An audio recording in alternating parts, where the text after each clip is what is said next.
Welcome to the 5 links video course.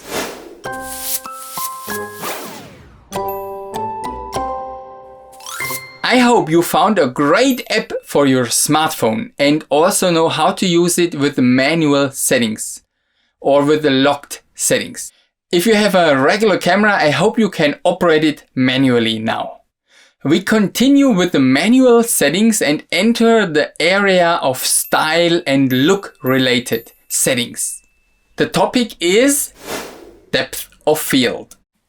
What is depth of field? Maybe you saw videos like this. The background is blurry and only a little bit is in focus. That's done on purpose. The director wants the viewer to see what he wants to show him. And that's called small or shallow or narrow depth of field.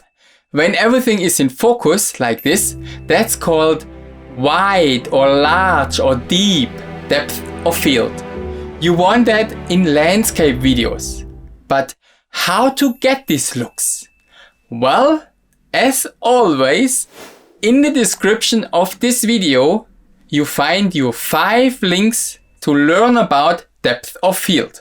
Also, your task for this lesson is mentioned in the description. Go to the manual settings of your camera and play around with the f-stop aperture and with the focal length of your lens. Record different shots and compare the result.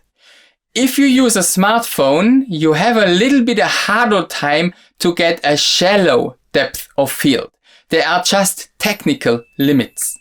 Some apps create electronically a shallow depth of field, at least in the picture area. You can check it out, but don't worry. There are some tricks to get a shallow depth of field. Anyway, try and practice what you learned so far.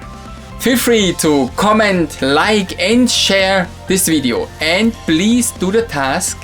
Yes, do the task, and then see you next time. Bye bye.